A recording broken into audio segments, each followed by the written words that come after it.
les amis, aujourd'hui nouvelle vidéo, encore une fois vidéo spéciale pour le coup, mais cette fois elle est vraiment spéciale.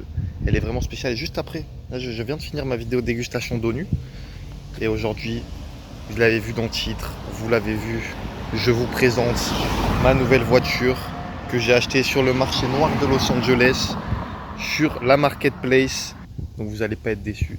Vous avez bien fait de cliquer, vous allez voir de la voiture qui voiture, de la voiture qui tourne bien, qui tourne même peut-être un peu trop bien du côté droit. Vous comprendrez plus tard. Et donc, voici tout de suite le reveal de la belle voiture. Et oui les amis, regardez-moi ce blanc soyeux, magnifique, magnifique blanc. Quel blanc soyeux, incroyable, avec aucune rayure. Sur la carrosserie, juste ici, absolument pas de rayures. L'extérieur est charnieux, incroyablement bien. Aucune tache sur le capot. La voiture est d'un propre, elle est luisante. Ça vous dérange pas, hein? Bande d'enfoirés, va, avec tes grosses voitures de blaireau là. Hey, salut le mec. Il est là l'hélico, ouais, la police, la police. Ouais, allez les bleus, allez la police. J'ai toujours été avec vous, moi, la police, toujours. Je suis votre plus grand fan, la police. Ouais, arrêtez les racailles. On en a marre des racailles. Bon, reprenons la vidéo voiture. Donc ça c'est la voiture, l'extérieur. Regardez-moi ce logo Ford. Comment il est luisant. La plaque d'immatriculation en état parfait. Aucune saleté sur la voiture. La voiture, le côté, regardez-moi comment il est propre. Mais c'est d'une propreté, d'une beauté. Les vitres, elles sont belles. Le toit, il est soyeusement blanc. Franchement, la voiture est magnifique. C'est une Ford Focus SE de l'année 2007. Pour ceux qui demandent, je sais que beaucoup sont jaloux. Bien préservé, aucune trace de caca dessus. Franchement, ça fait plaisir. Donc là, regardez-moi cette beauté. Et là, vous avez remarqué, hop là, elle est incurvée, aérodynamique. C'est pas du tout parce que j'ai pris des trous sur la 6ème avenue. Et là, le petit avant. Donc là, c'est vraiment le côté extérieur. Ah oui, si, j'ai oublié de vous préciser ça. Cette rayure-là, c'est moi qui l'ai faite dans mon parking. J'avais pas vu le mur, j'ai tourné à gauche et du coup, elle est cassée. Et là, il y a ça qui est cassé aussi. Mais ça, c'est pas moi. Et là récemment j'ai fait quoi? J'étais sur le parking de la Wells Fargo. Wells Fargo, parce que la Wells Fargo c'est la Wells Fargo. Et j'ai fait quoi? Voilà, j'ai fait ça. Ça c'est moi. Je suis rentré dans un poteau jaune. Je suis pas peu fier. Voilà l'extérieur de la voiture. Franchement, elle claque. Non, en vrai, bon, elle est pas très propre et tout, mais quand elle est propre, elle claque. Elle claque, franchement, elle claque. Elle est trop bien la voiture. En plus, elle est pas mal, elle bombarde. Franchement, non, franchement, c'est quelqu'un. Mais maintenant, place à l'intérieur. L'intérieur, parce qu'une voiture, c'est bien beau, mais on juge pas un livre à sa couverture. Quand je dis d'être philosophique, même, hein. On juge pas un livre à sa couverture, je vous le dis. Regardez-moi ça. Allez, passe. Vas-y,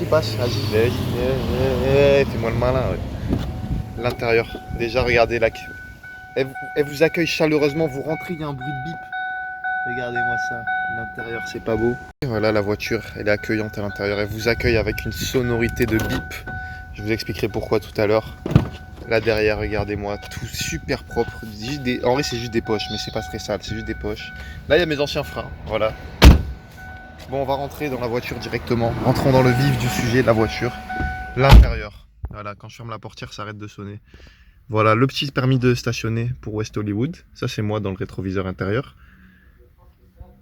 Oh putain, j'ai oublié Franck sur le toit. Merde. Attends, je t'ai oublié sur le toit, Franck. Ok, c'est bon, je vais récupérer. Bon, dès que j'ouvre la portière, donc là, je vais vous montrer un peu le fonctionnement. Déjà, premièrement, voiture achetée combien? 2500 $. Voilà, je vous le dis. 2500 $. Elle démarre très rapidement, comme vous le voyez. Ok, ça y est, elle a démarré. Donc ça, c'est les voyants. Mais les voyants, qu'est-ce qu'ils vont faire? Mais normalement ils sont censés s'éteindre. Enfin, ah ben non, en fait non, ceux-là c'est parce que j'ai pas ma ceinture. Celui-là c'est parce que ma portière ici elle a un joint. Elle a un joint qui est cassé, donc c'est comme si elle était ouverte. Et ça c'est le frein à main. Donc voilà. Et donc je vais vous montrer, je vais vous conduire cette voiture juste après pour que vous voyez comment elle se démarre sur la route. Et comment aussi elle fait des siennes un peu. Donc là à l'intérieur, la radio juste ici. Ici il devait y avoir une autre radio je pense, mais je sais pas où elle est passée. Et cette radio elle marche mais je l'utilise jamais parce que le USB ne marche pas et le Bluetooth non plus. Voilà, ça c'est pour mettre mon petit téléphone comme ça. Hop là, vous êtes attaché. Voilà, vous êtes attaché, c'est pas beau ça. Et donc derrière, spacieux. Je crois qu'il manque de ceinture de sécurité ou alors elles sont un peu cassées. Et derrière, il y a le coffre. Le coffre, il est vide actuellement. Hein. Il y a juste un cadavre dedans. Et là, il y a les donuts que je viens de manger. Et voilà, c'est l'intérieur de la voiture. Et en plus, l'intérieur n'est pas si sale comparé à d'habitude. Juste ici, c'est dégueulasse. Parce qu'il y a des charlottes pour quand je travaille. Et la portière est pas très propre, mais ça date de avant moi. Donc moi, j'ai essayé de le laver, mais c'est pas parti. Voilà. Et en dessous du siège, je crois qu'il y a des trucs cachés. Ouais, une petite bouteille. D'ailleurs, peut-être un M&M sur deux qui sont cachés là-dessus. Mais bon, ça, c'est les erreurs de jeunesse. Et donc, la voiture elle vous accueille en faisant des petits bips. Et donc, la raison de pourquoi la voiture vous accueille en faisant des petits bips, et la raison de pourquoi j'ai 2 clés de voiture, c'est très simple. C'est que regardez-moi ça. Ici, juste ici, il y a la clé que j'utilise pour démarrer mon moteur. Là, je viens de démarrer mon moteur. Et regardez qu'est-ce qui se passe quand je tourne ma clé. Et bien là, je suis en train de tirer de toutes mes forces, mais la clé, elle est bloquée. Donc la clé est littéralement bloquée dans le contact. Et ben, des fois je peux pas l'enlever, donc là en l'occurrence je ne peux pas l'enlever. Des fois elle s'enlève, mais pas tout le temps. Genre très rarement. Donc là, la clé est bloquée dans le contact. Du coup, qu'est-ce que je fais moi vu que je suis quand même quelqu'un d'assez malin comme un singe, hein, comme on dit. Ce que je fais pour contrer ce problème, pour pas qu'on pète à ma voiture, parce que si quelqu'un voit de l'extérieur que la clé est dans le contact, la voiture est plus facile à voler. Donc qu'est-ce que je fais? Grâce à mon chapeau de cow-boy acheté sur Shein pour seulement 5 €, il y a de ça plus de 2 ans, je viens le prendre juste ici. Vous voyez le petit truc d'essuie-glace? Je viens mettre sur le truc de l'essuie-glace. Et magie, on ne voit plus la clé dans le contact. Voilà. Après, pour ce qui est de la voiture, bon, on peut faire un petit test. Hein, je vais allumer le moteur. On peut faire un petit test des petites features. Là, hop, regardez-moi ça. Je vais appuyer pour mettre le liquide qui va laver les vitres. Mes balais d'essuie-glace sont absolument catastrophiques. Voilà, ils ne servent absolument à rien. Si un jour il pleut, je suis mort. Mes phares. Ah putain, merde, ils veulent plus s'arrêter. Mes phares, ils sont catastrophiques. Peut-être j'ai filmé une séquence de nuit, vous verrez à quel point ils sont catastrophiques. Mais au moins ils s'allument. Les phares arrière aussi, donc j'ai pas de problème là-dessus. Ça, c'est une bonne nouvelle. Et après, je crois que c'est tout. Hein. C'est tout. Hein. Toutes mes fenêtres s'ouvrent. Hein. Ces boutons-là, là, juste ici, bon, ils servent à rien parce que quand j'appuie, ils marchent pas, mais ces deux, ils marchent. Et après, sinon, tout fonctionne. Donc, c'est quand même une voiture que j'ai payé 2500 $, à peu près, un peu moins, 2004. Mais vu que j'ai dû me faire une clé à 100 $, 2500 $. Donc, franchement, ça fait le travail. Voilà. Et donc, maintenant, tout de suite, les vidéos où c'est moi qui conduis comme ça, là.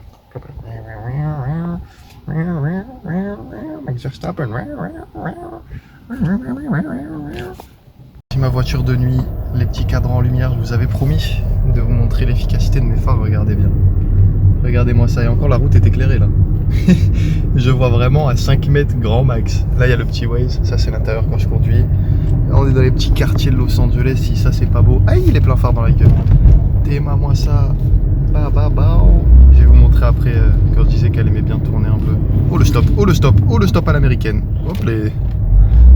Donc ça c'est les phares, voilà, ça c'est les phares, à quoi ça ressemble. Autant vous dire que l'efficacité des phares est à revoir. Là on voit bien parce que tout est éclairé autour, mais si vous voyez bien le faisceau lumineux de mes phares, il est très très timide, pour ne pas dire vraiment éteint. Ok, donc là je vais vous montrer un deuxième point fort de ma voiture, les virages vers la droite. C'est un très très bon point fort, je vais vous montrer ça juste après.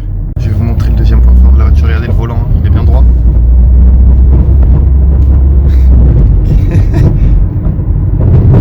Hop là. Je vois très bon point de vue, ça donne ça.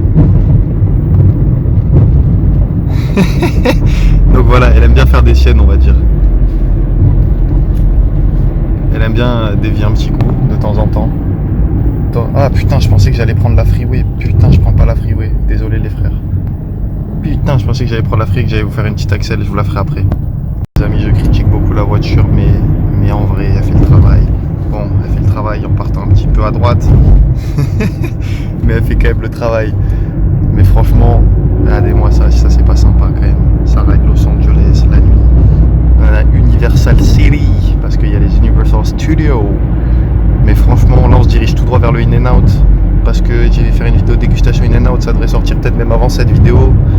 Donc les amis, tenez-vous prêts. Abonnez-vous, likez, commentaires, pouce bleu. On conduit à l'américaine ou quoi? Non, franchement, c'est pas bien ce que je fais, par contre. C'est vraiment pas bien. Vous filmez pas au volant. Vous voyez, In-N-Out, c'est ça le problème. C'est ça le problème. Regardez, toute cette queue là, toutes ces voitures, regardez, ça commence ici. Tout ça, c'est des gens qui veulent aller à In-N-Out en drive-through. En mode JB, ils veulent faire un drive quoi. Un drive quoi. Donc, ce que tu dois faire, c'est que tu dois faire ça. parce qu'il y a évidemment tous ces gens-là qui veulent y aller. Et tu fais quoi? Tu vas sur le parking juste ici parce que les gens sont des branleurs. Voilà. Là, on va rentrer sur la freeway. Oh, on a failli passer au orange. Oh, c'est pas mon problème. Je vais vous montrer ce que c'est une accélération avec ma femme. Vous allez voir, vous allez les étonner. Regardez. Je suis à 20 miles à l'heure. C'est parti, les amis. Là, je donne tout. Là, je donne tout. Allez, ma grande. Allez, ma grande. Ok, on voit les kilomètres heure. Allez, ma grande, allez.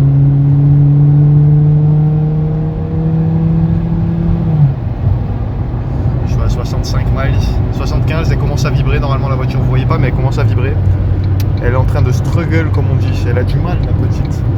Mais là, ça roule bien sur la freeway en plus. Je vais couper cette lumière. J'ai pas envie que les gens me voient le téléphone à la main. Mais là, hop là, ça c'est de la freeway, les amis. Alors la freeway, c'est très simple. Si tu respectes le code de la route, si tu respectes tout simplement la limitation de vitesse, tu es une pute. Voilà, c'est comme ça, personne ne la respecte. Sur cette limitée à 65, je suis à 70 et regardez, tout le monde va plus vite que moi presque. Hop là, attends. On va quand même freiner un petit coup ici, j'ai pas envie de nous prendre une voiture.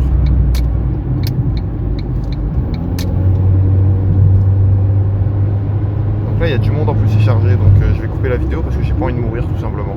Retour dans ce petit garage avec la voiture, je trouve qu'on a cette petite outro juste ici.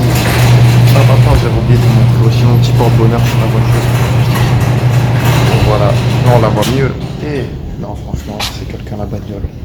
Du coup, j'espère que vous avez aimé la petite vidéo présentation. Mettez le petit like, le commentaire, tout, littéralement. En tout cas, j'espère que vous avez kiffé les refs.